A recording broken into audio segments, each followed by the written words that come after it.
The walls were made up of large stones, which you'd imagine were used before the modern era. Though the edges weren't completely straight, it gave off the impression of being broken off from a larger piece by stonemasons. Attached to the walls, the torches was some kind of iron with the black coloring on it.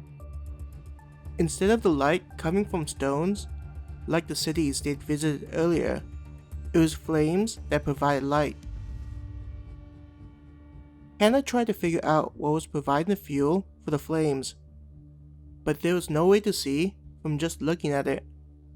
The dancing of the flames cast shadows around them, causing her eyes to look at the movement.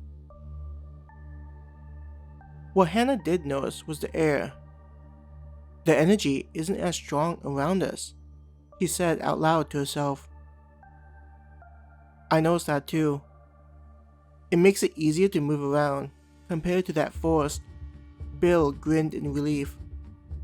I wonder if that means that if we do run into any monsters, would that mean that we'd be able to handle them easily? Shaking her head, Hannah said, I have no idea. The problem is that we don't know where we are. Even worse is how we can't go back the way we came through, especially with those things out there. Hannah sighed in frustration. We don't even know if everyone else is okay, Bill muttered. I'm sure they're fine. Hannah tried to cheer Bill up. Even if they were to get eaten, they'd just show up at the guild. If that were to happen, then it means the guild will be that much faster at sending reinforcement. Bill was quiet after hearing Hannah's words. Sensing that there was something on her brother's mind, Hannah asked, What's the matter? Taking a moment to gather his thoughts, Bill soon said, I was just thinking about whether there are really no consequences to how we repeatedly die. Raising an eyebrow. I mean, this is a simulation, Hannah said. We aren't actually dying. That's why we're able to come back. But that's what I can't believe. I mean, if dying had no negative effect, then why are we so desperate to stay alive? We could have just let those things eat us, and we'd be back at the guild. Bill explained his thinking, sounding conflicted with the reality they are facing.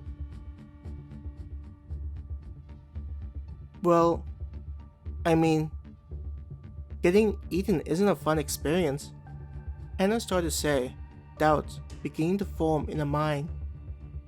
We also have to try and treat the simulation as though it's actually like being in the real world.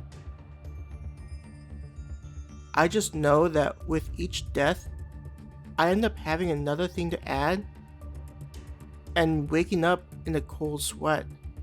Bill said, When I sleep, I end up seeing all the times I end up getting eaten, torn apart, or even killed by a bandit.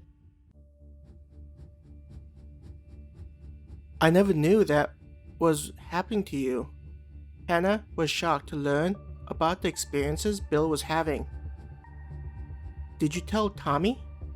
She was worried that her brother was not opening up to them. We've all been having the same experiences, Bill confessed. Though not so much when we're on the job. Like, being surrounded by danger somehow overrides the experiences we had, at least when we dream. Walking with just the two of them in the dimly lit hallway, Hannah found her brother's words to be even more disturbing.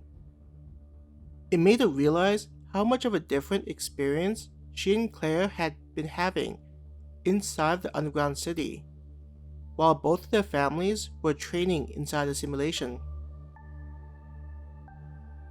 Remembering the strange daylight creature, and how their mental state was so badly affected, Hannah could only imagine what it would be like after spending more time in the simulation. Would they get to a point where their health would be affected even before they left the underground city? Hannah couldn't help but wonder what would happen to them.